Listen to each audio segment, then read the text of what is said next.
start at 10. I think we should slowly begin this session.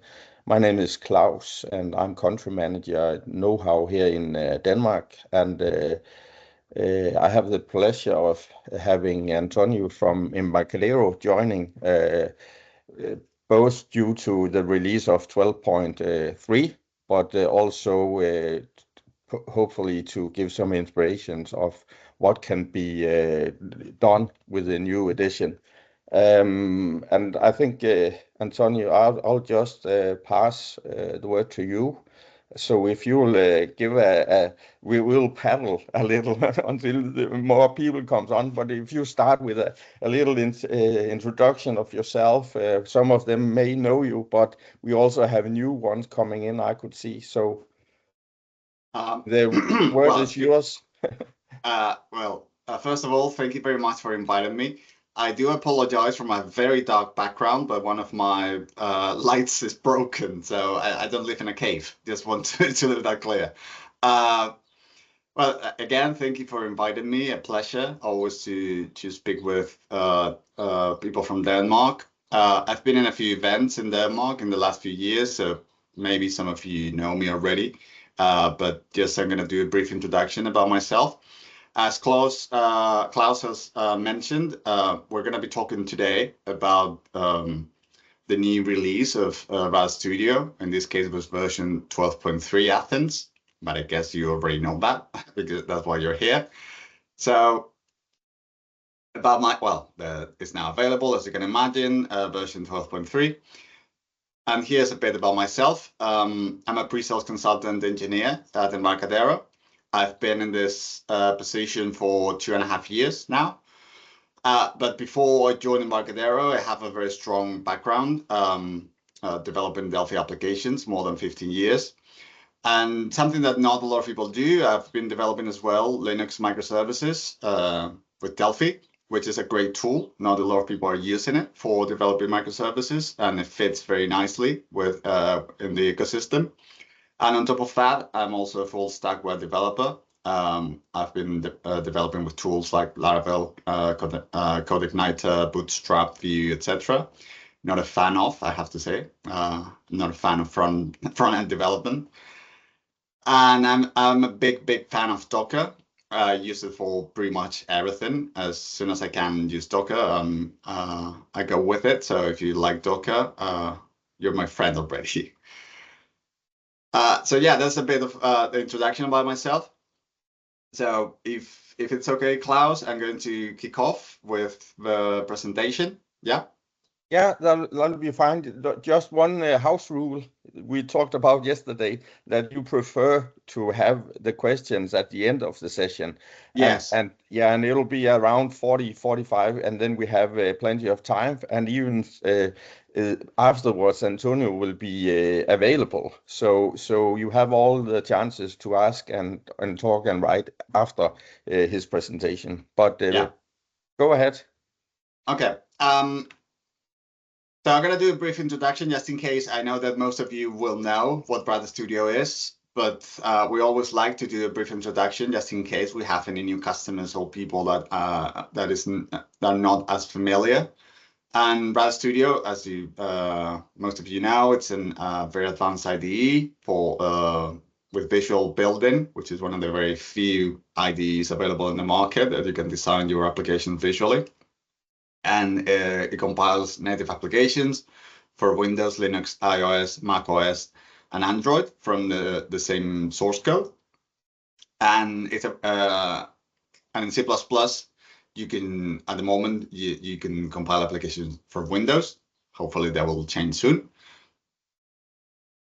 And what is great about RAD Studio, with, of course, the developer productivity, because, I mean, it's proven that people using RAD Studio can ship applications and get to market 5 times faster than using other tools. One of my favorite ones, that you compile native applications, which means that they're going to be very, very performant compared with other languages, like they need to be interpreted, like .NET or Java, for example. That you access to the platform API directly through our components, or even if you want to access them using your own code and access the platform APIs, you have that possibility. So it gives you a lot of flexibility to develop the type of application you're interested in. The database access, which is one of our key products, how flexible and how easy is to connect to pretty much any database out there using FireMonkey. This has been something since the Delphi 1 has been known for the flexibility to access to multiple databases. But I mean, we're not in the times of PDE, ADO, etc. anymore. So now we have a very capable and very powerful set of components to connect to modern databases. Visual designers, as I mentioned, so you can design your applications visually. You don't need to code your UI, as it happens in a lot of other platforms. You design visually, so what you design is what you will get. And the strong community we have, and not only through technology partners or MVPs, but also a bunch of communities, forums, Facebook groups, Telegram groups, etc., of people that are very welcoming and trying to help each other. And my favorite one, which is backwards compatibility. I guess most of you know how powerful this is, mostly when it comes to saving costs. It's very common to see an application, and I speak with a lot of customers in my position, that they have a Delphi 7 application, and they want to migrate to the latest version. That's an application that has been developed, that was developed 20 years ago. And that's still valid, of course. There's a process of migration, but with other languages, you 100% would need to do a whole rewrite and start from scratch.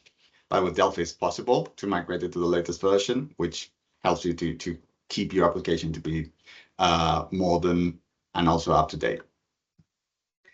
Okay, enough of the introduction that I'm forced to say on each presentation. Let's go into the highlights of RAD Studio.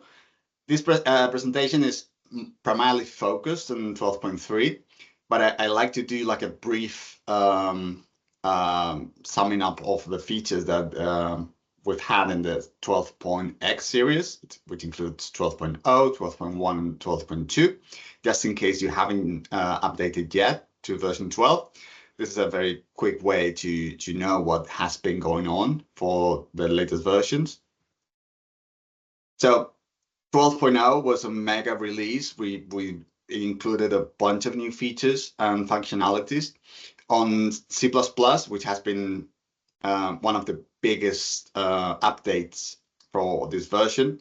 I know that if you're a Delphi developer, probably you're going to say this version 12 has been most of it about C++, and Delphi hasn't got many new features.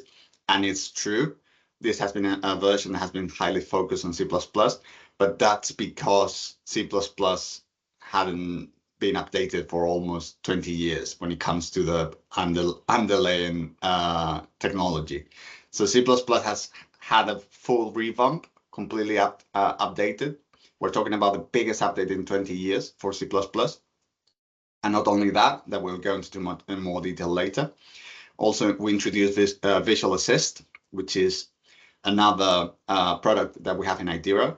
In case you don't know, Embarcadero is part of a bigger company called Idera, and it has multiple brands. And one of them is Whole Tomato. And Whole Tomato has the tool called Visual Assist. That is an assistant to develop C++.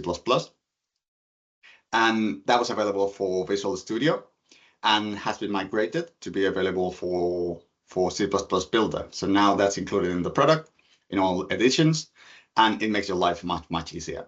Myself, being a Delphi developer, I'm very jealous of C++ now having Visual Assist because it's a great tool.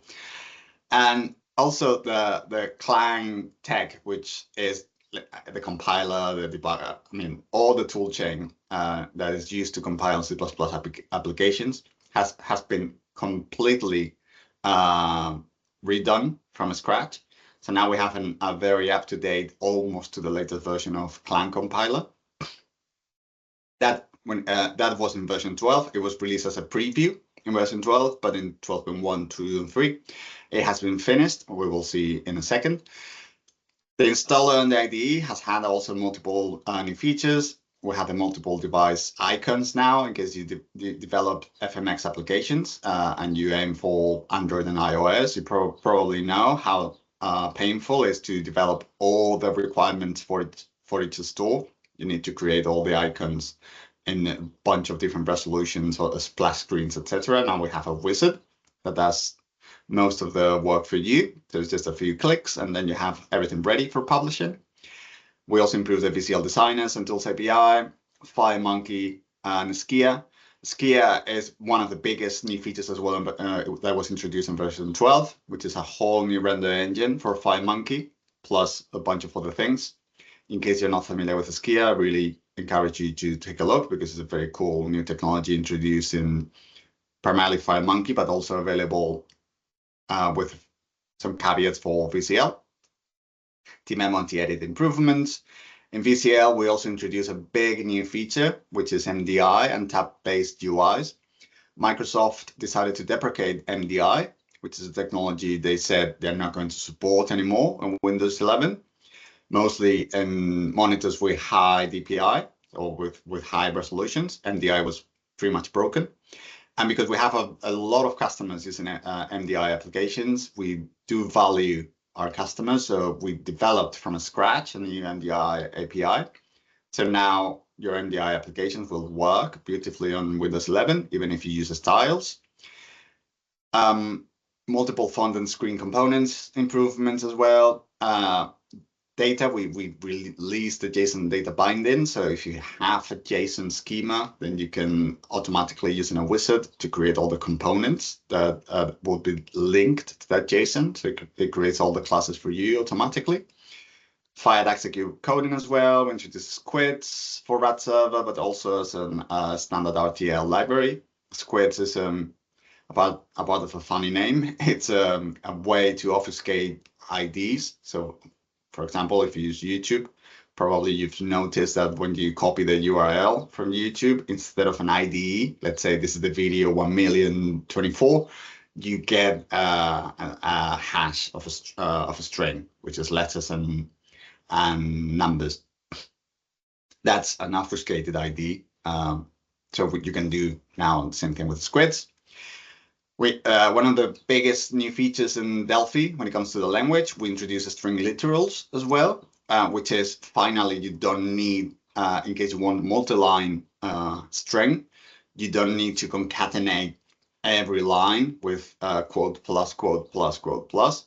Now you can use three single quotes, and then you can paste or write a whole chunk of a string, and that's, for example, very, very handy for SQL statements in case you want to hardcode those in your code, or for a JSON schema or whatever. Yeah, now you don't need to go, as I said, or leaving everything in just one very long line, or going through the hell of quote plus quote plus. A new feature for detecting circular use statements was introduced as well, and of course a lot of quality work. In 12.1, there were some substantial features as well. We introduced split views. You can see here on the screenshot on the right. So now you can split the editor in multiple chunks or multiple sections, and you can have not only, which is very handy, 2 units open when it comes to code. You can also even split the form designer.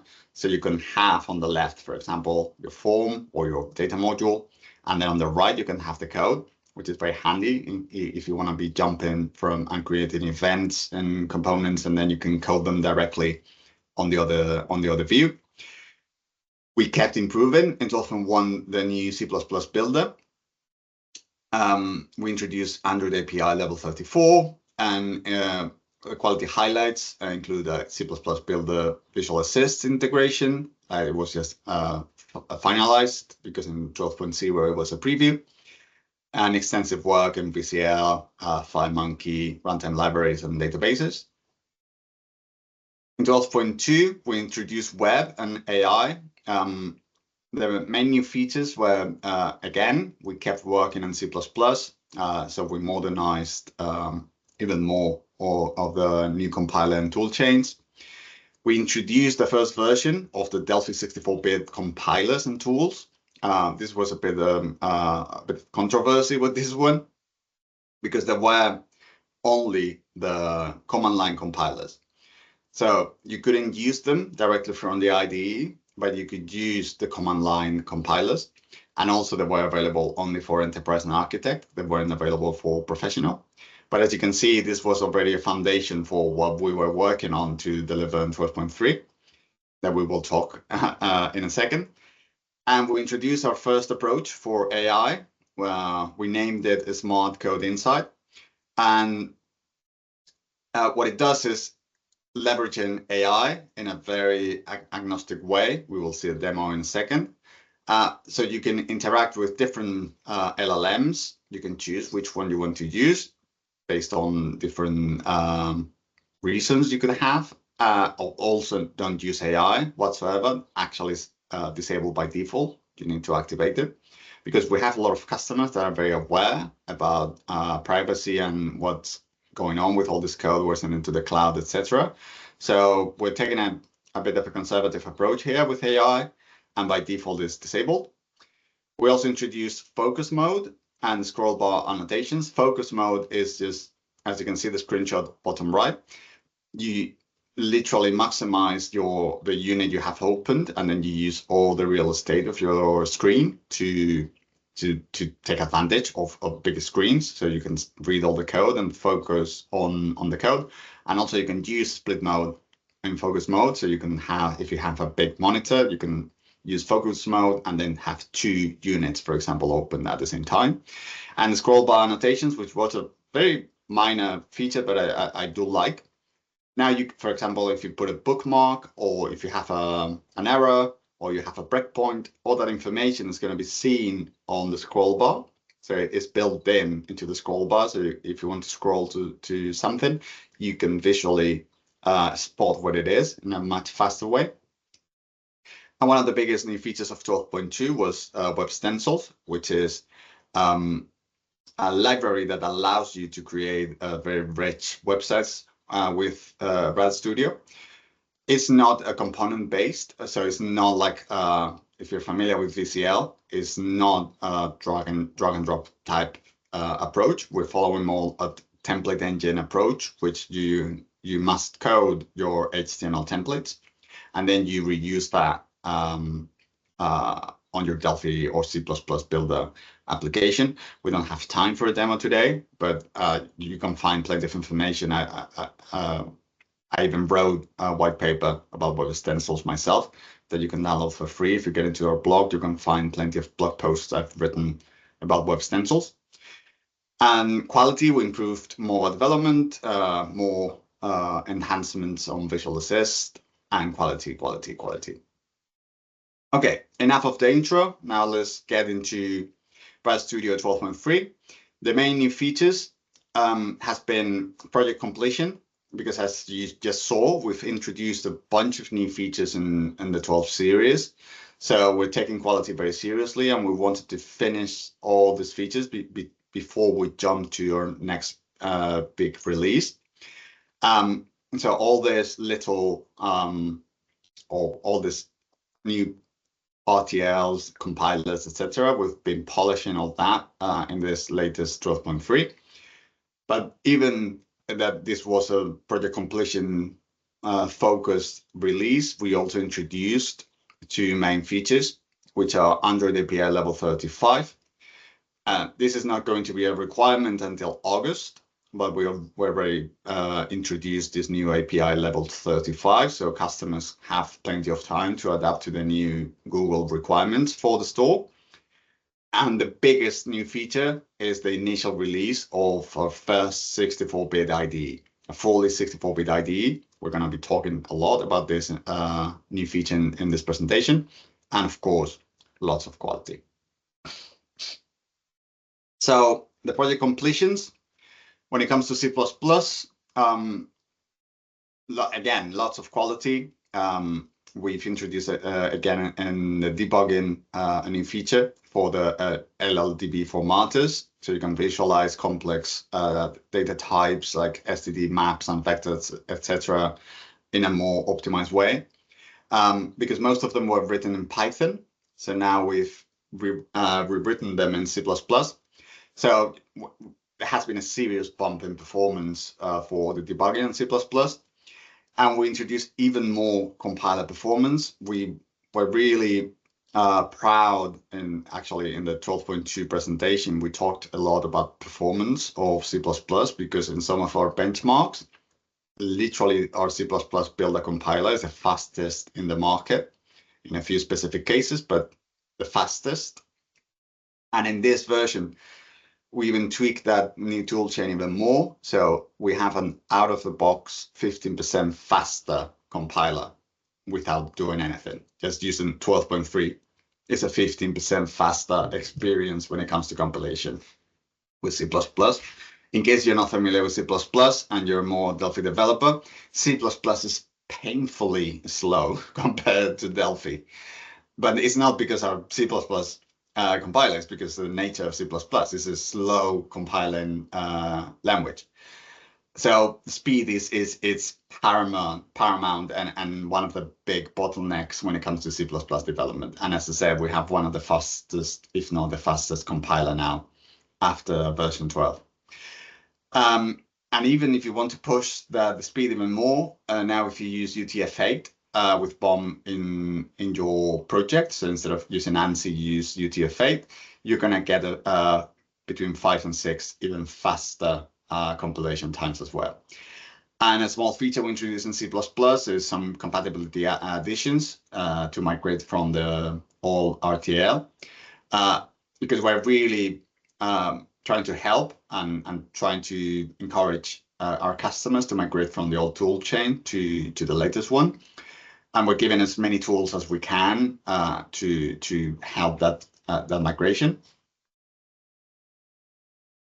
But revising was not only quality and performance. The new tool chain is a foundation for the future. This is going to help us not only for, this is something I also tell a lot of Delphi developers, that they complain, quotes, between that this release has been heavily focused on C++. But I like to say that this is a very good foundation for us, not only for C++ Builder, but also for Delphi, because those two are intertwined in a way that we can leverage, if you're a Delphi developer, a lot of the new features of C++ indirectly. That's going to help us as well to have a very, very good foundation to improve multiple areas of RAD Studio in general.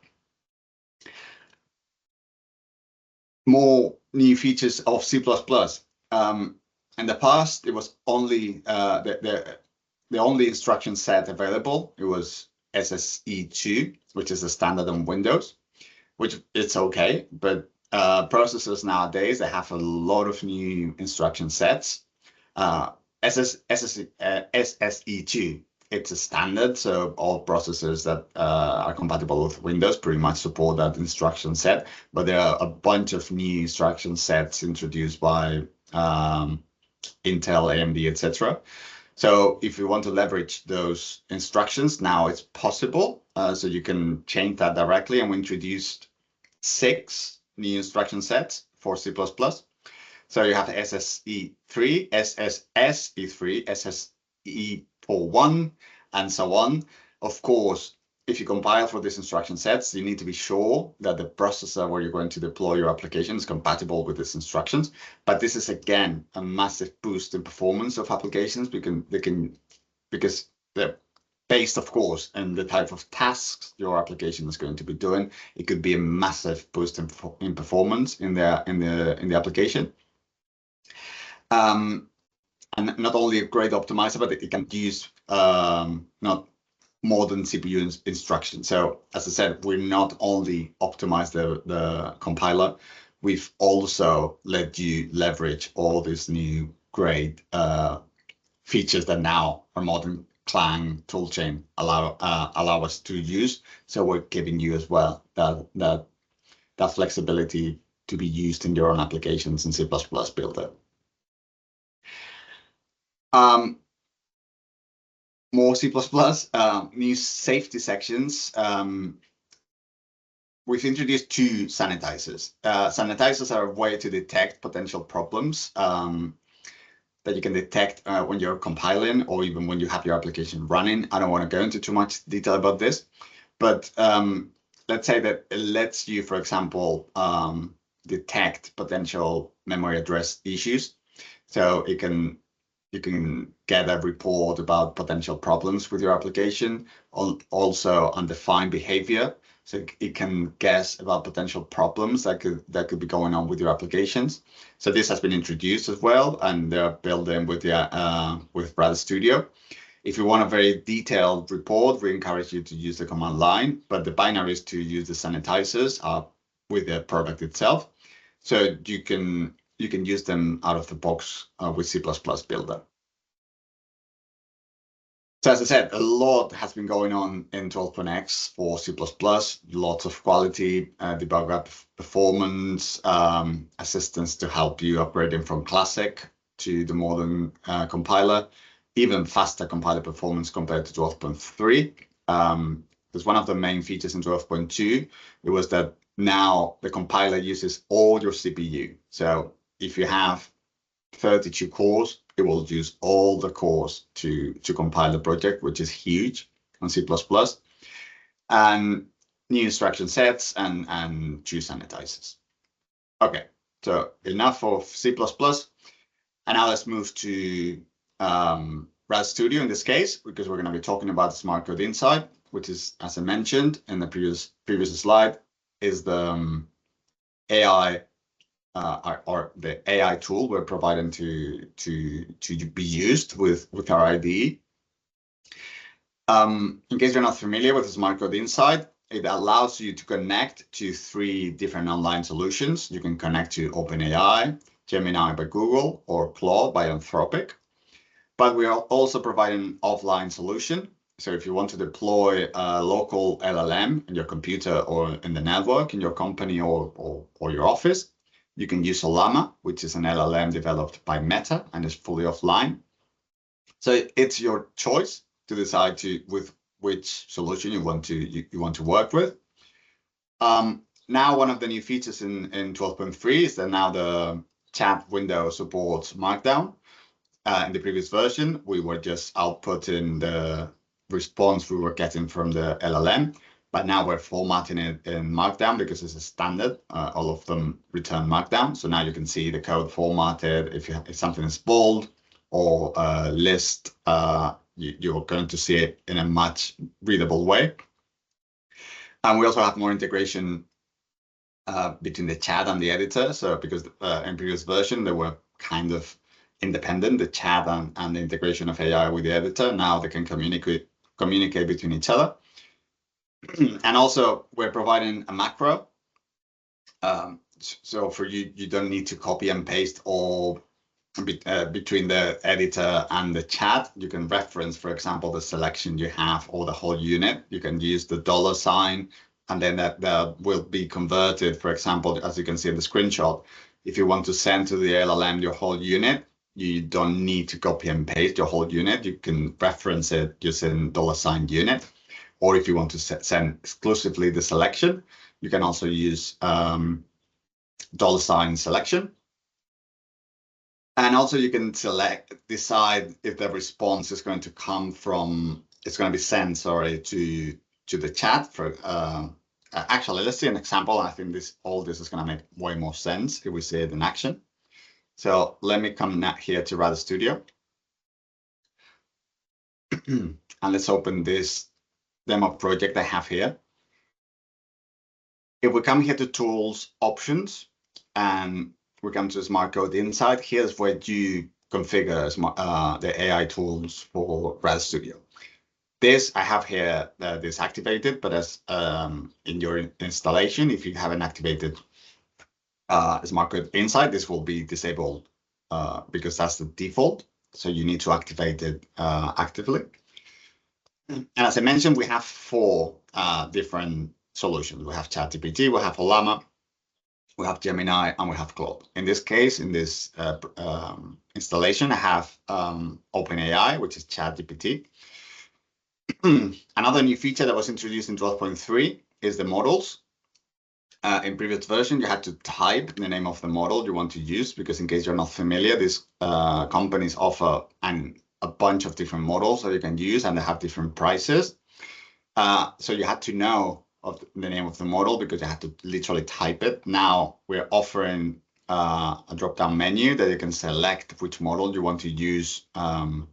So this is connecting natively or in real time to the API of OpenAI and pulling all the available models. In my case, I used GPT-4. We have plenty of information out in our doc wiki, and we have multiple blog posts about this topic. So if you're interested, and same thing with Gemini, Claude, and Ollama. Here I have a little demo I've been doing in my own network. So yeah, that's the way you configure Smart Code Insight, in case you didn't know. And for example, if I want to ask something about this method I have here, if I right click, I have here Smart Code Insight. And here, this is one of the new features in 12.3. I can select where I want to send the response. I can send it to the chat window, or I can send it to the editor, and it will be added as a comment on top of the selection. In this case, I'm going to open the chat window. That's going to be floating, or I can dock it as well wherever I want in the IDE. I'm going to leave it floating, and I'm going to send the response to the chat window. So I wanted to ask if it can find bugs. Of course, there's a very clear bug here that we're getting allocated memory and we're not releasing it. So in a few seconds, we should get the answer. There you go. And of course, I can maximize this and make it bigger. As you can see, we now get a formatted design, and it's talking about a memory leak, blah, blah, blah, blah, blah. So we get all this directly in the chat. In previous versions, it was added as a comment. But of course, if you prefer that behavior, you can still choose to display the result in the editor. Excuse me. I have another example here, which is a very, very handy one, which is we have this T in a file that, of course, I need to add uses, and I don't remember now which unit and which unit I need to add to the uses. So I can ask, in this case, I want it to be sent to the editor. I want to ask the AI to find the unit that I need to add for this. I need to select the text and then say, okay, find me which unit I need to use for this. And then it tells me you need to add system init files. So that's a very, very handy way to avoid or give you a faster workflow, because most of the times we don't remember the standard units we need to add to the users. So this is a very handy way. Of course, this is still a chat, so I can still question whatever. And the other new feature is the macro. So as soon as I type $, then I get this pop-up that I can select if I want to send the unit, the row, the column, etc., or selection. And instead of copying and pasting the code, so for example, if I select this and I say selection, automatically it will add the selection to my question. Okay, let's come back now. We've already seen this one, which is, as I mentioned, that you can select which model you want to work with. So if tomorrow they add a new model, let's say OpenAI released GPT-5, you won't need to wait for an update from our side because it will be available automatically for you. The Delphi compiler now, well, we have a fully 64-bit binary, the one, as I mentioned, we introduced in 12.2. So the binary itself to create binaries is 64-bit. Still, you can create 32-bit with a 64-bit binary. So because, I mean, our previous compiler, or the one we're still shipping with a 32-bit IDE, it's a 32-bit binary, but it's capable of creating 64-bit applications. But in this, now we're providing the 64-bit binary of the compiler itself, which is required, of course, for the 64-bit IDE we'll see in a second. And now it's available for all customers, so it's not limited to enterprise and architect. So if you're a professional and you update to 12.3 and you don't want to use the new 64-bit IDE, you can still use the 64-bit binary from the command line in case your application is very big and you need more than 3-point-something gigs, I think is the maximum you can allocate of memory. You can use the 64-bit binary on the command line. And some quality in Web Stencils in version 12.3. One of the new features is that you can access now nested objects. In previous version, you could only go one level down. So if you wanted to access, let's say, add customers, which is the way to access in Web Stencils a Delphi object, you could only go one level down. Now you can go multiple sub-levels, and you have object, dot sub-object, dot property, etc. And also introduce some, let's say, in case you want to use the letter at in a context that is not related to Web Stencils, you had to escape it in previous versions, so you had to write at twice. Now it's more intelligent, and for example, if you're using this out of the standard scope of Web Stencils, you won't need to escape them. As I said, we introduced API level 35.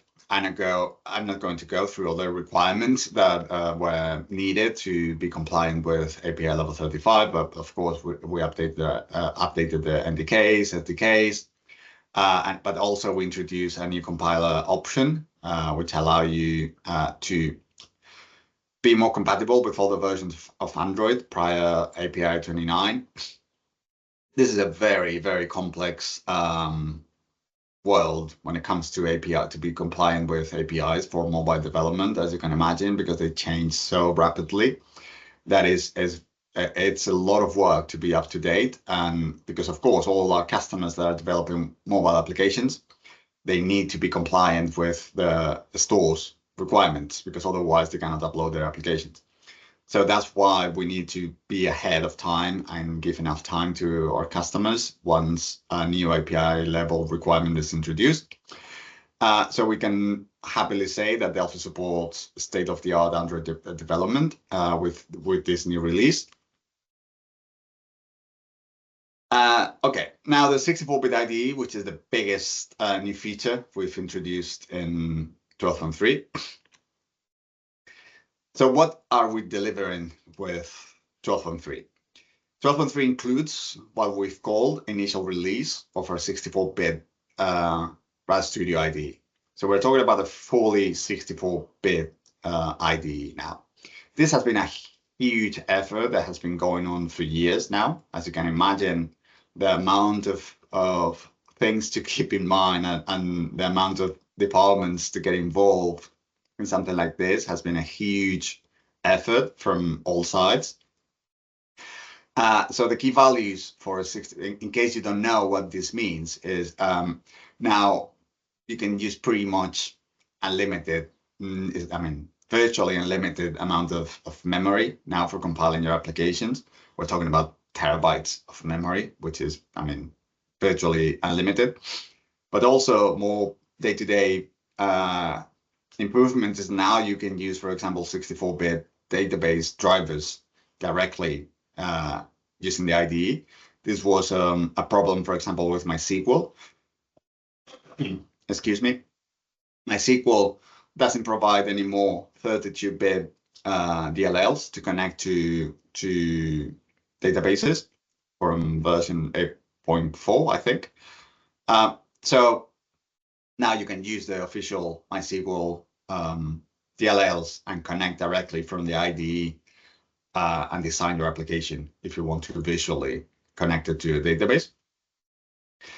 And Windows, everything is 64-bit now, so it's we do need to have a 64-bit IDE It was a requirement, and here it is. It has been honestly a huge milestone for us, and we're really excited to see you guys using it.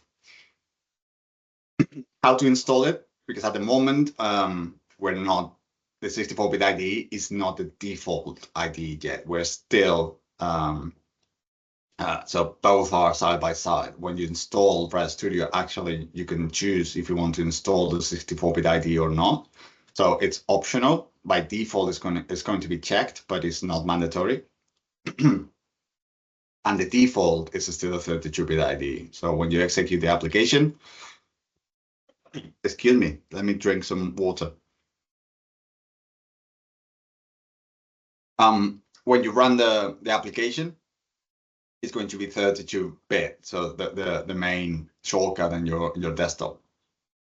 But you're going to have, as we will see in a second, you will have both 32 and 64. And you can use both simultaneously. As you can see in that screenshot, bottom right, both IDEs are open. So this is the initial release. It's not fully featured yet. So it's not exactly the 64-bit, it's not identical to the 32-bit, but the defaults and the basics are there. So let's see first what includes, and then we will mention as well what it doesn't.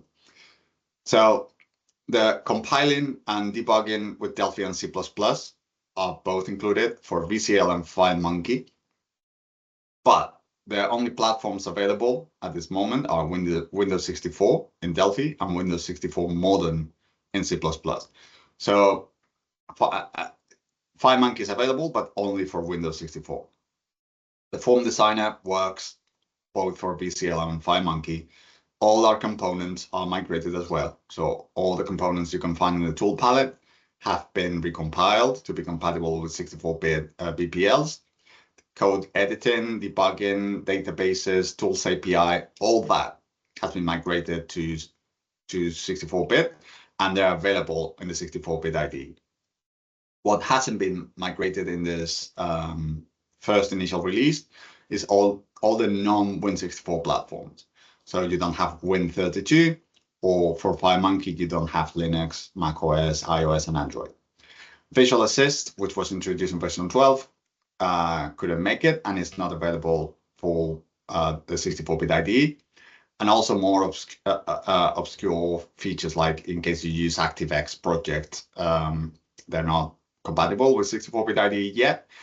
And a few menus, for example, Delphi refactoring and metrics, are not available in the 64-bit IDE. The idea is, as the main reason for this, is that we have some, as you can imagine, we have some technical debt. For example, the refactoring menu is something that uses some not very modern technology behind the scenes. So we're using this as, this was the perfect excuse to redo all those and bring them up to date to a more modern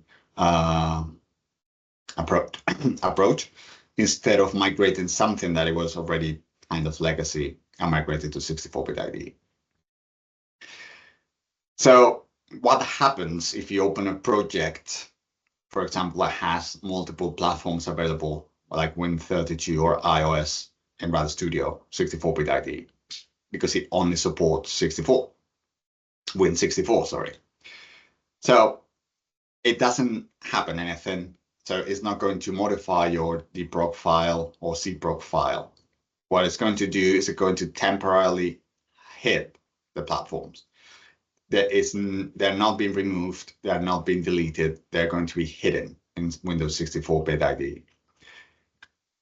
So for example, imagine that, as you can see here, we have a project we're developing in the 32-bit IDE, and we have all these platforms. And we don't have Windows 64, which is the only one compatible with the new IDE. So what it will do, it will add Windows 64. So that's something it will do. It will add that platform, the only platform they support at the moment. But it's not going to remove the rest. They're going to be hidden.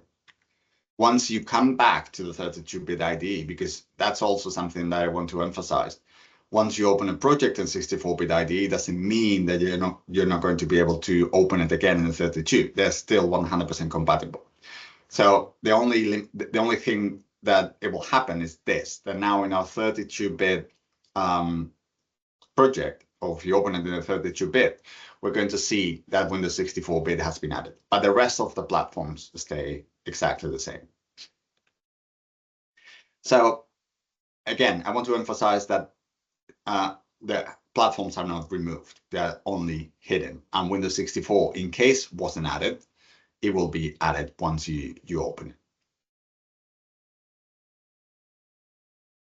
Another very important new feature is that we had to change the debugger completely. So the Windows 64-bit Delphi debugger is a brand new one.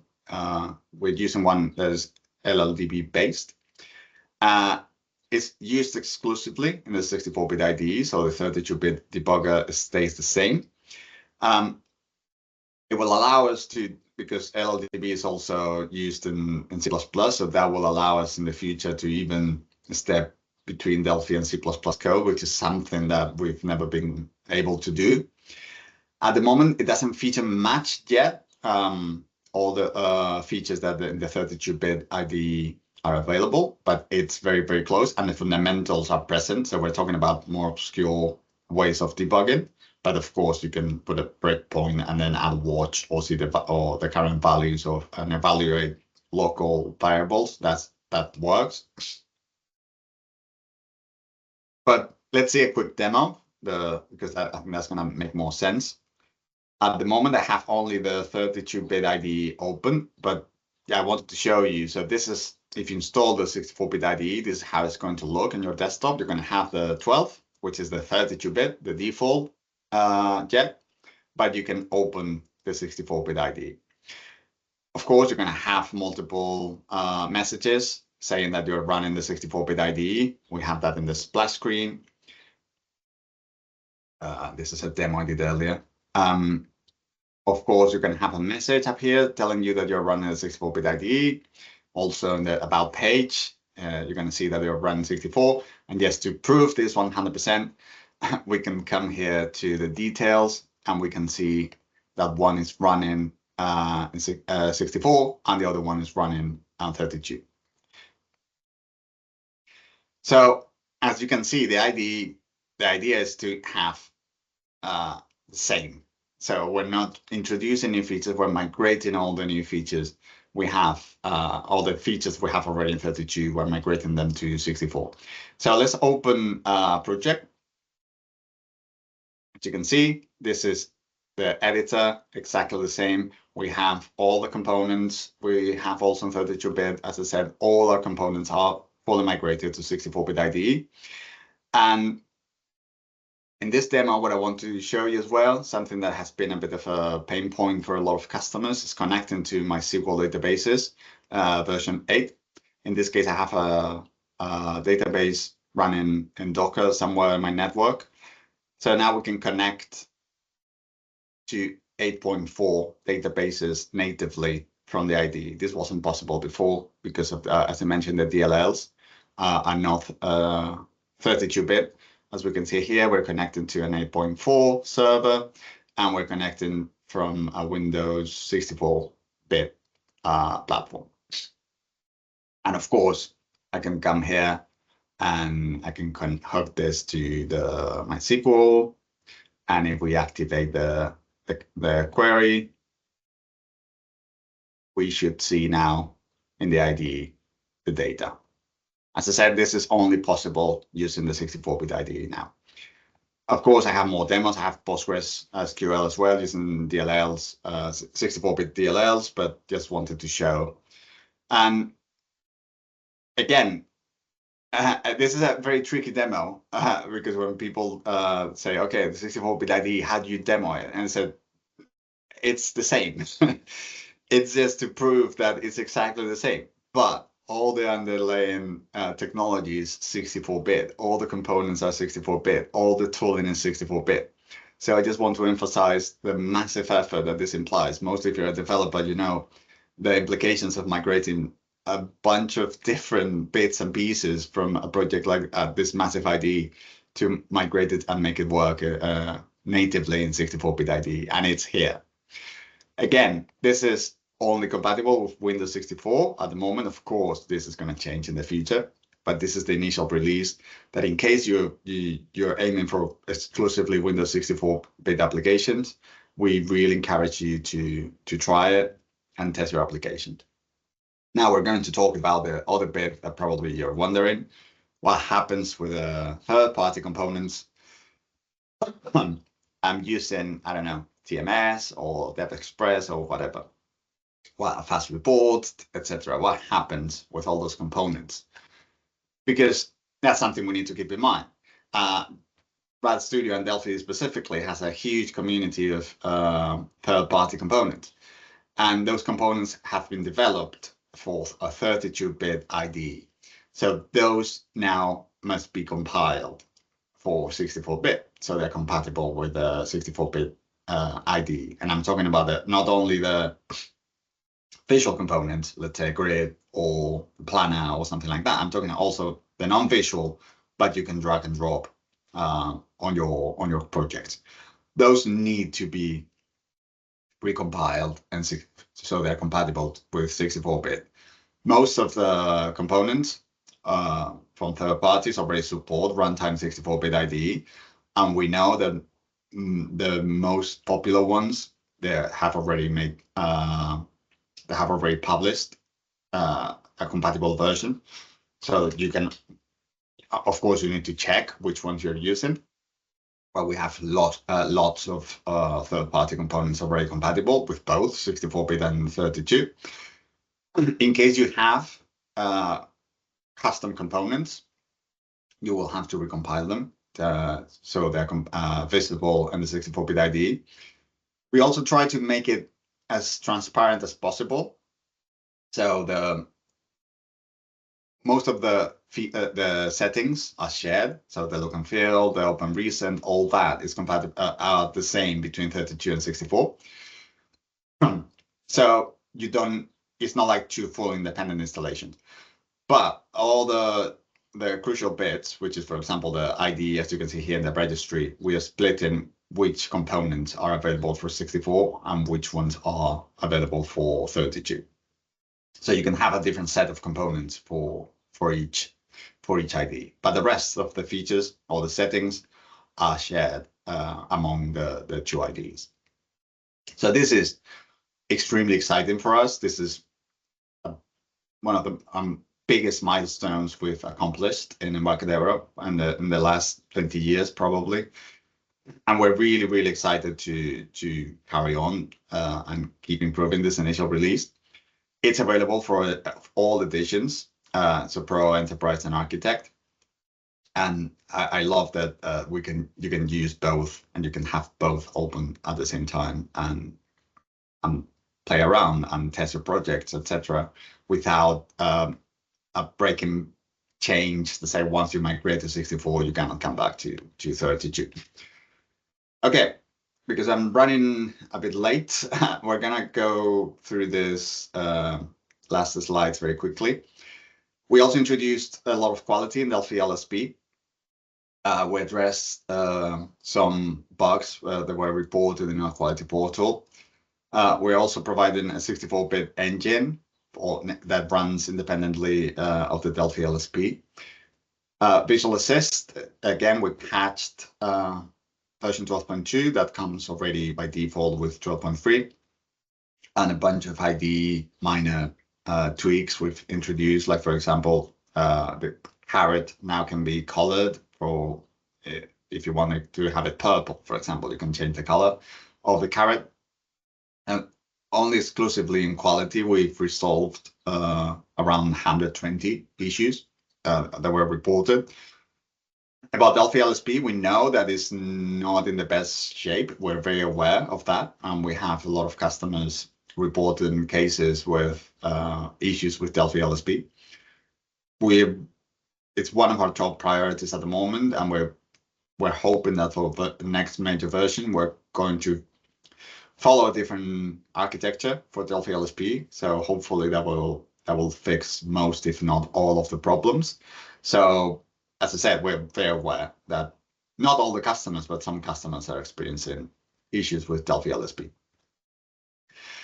All the qualities with the WSSDL importer for SOAP has been also addressed some long-standing issues, improvements in the Bluetooth component, more quality with VCL, with problems with the styles and high DPI monitors. And in FireMonkey, we kept working in the T memo that has had a lot of quality during the whole 12 series. We updated to the latest Skia for Delphi version 6.3. And also we provide a command line VCL style that converts from VCL to FireMonkey. Is available as a command line tool. RAD server also has had some new features, better formatting for data time. So now it follows the same format regardless of different specific scenarios. You can obfuscate master secret and app secret, which they were stored hard-coded in a INI file. Now you can hash them with MD5. Also, new attribute endpoint hide in case you want to hide an endpoint and not show it in the Swagger documentation. You can just use that attribute. And in FireDAG also a couple big features which now we support MySQL Server 2022, MySQL 8.4, and MongoDB 8.8, and also Oracle DRCP. In total, in the quality portal, we've fixed 350 issues. So in case you don't know, we have a new quality portal, which is qp.embarcadero.com. If you're not registered, I encourage you to do so. You can report as many issues as you want, also even feature requests. So we fixed 223 from the new portal, and we still actively looking in the old portal as well, and we closed 127.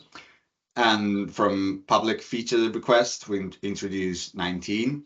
So in total, with any resolution, with duplicates, etc., we've dealt with, we closed more than 500 bug reports and 39 feature requests. So we're highly focused on quality.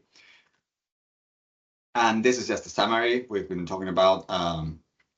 Has been 12.3 has been a project completion release, so finishing all the new projects we started in the 12 series. We introduced Android API level 35, which was quite a lot of work to be complying with that one, and the new 64-bit IDE, which of course is the biggest new feature of 12.3, and of course quality.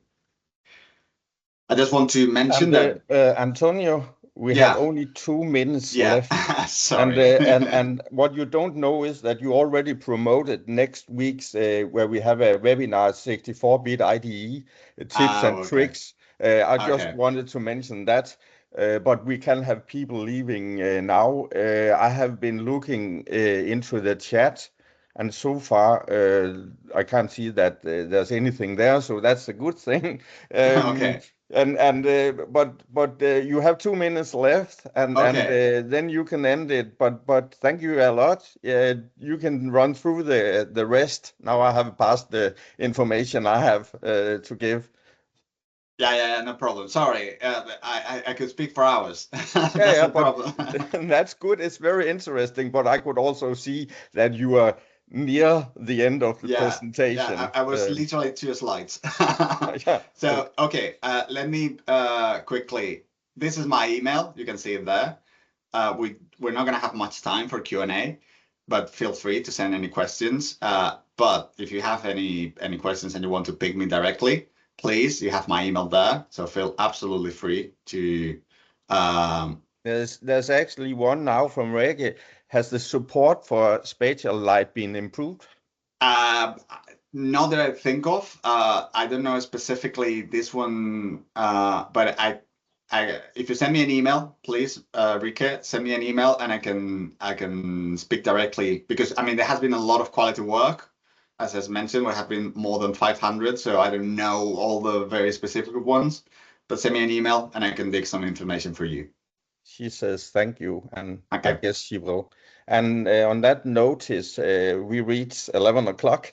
So once again, thank you very much for all your input, and everybody, if you have questions, etc., pass them directly or reach out to me, and hopefully see you on next webinar. Okay, Thank you, you very Antonio. much. My Yes. pleasure. Anytime. Okay, good. Okay, bye. Bye.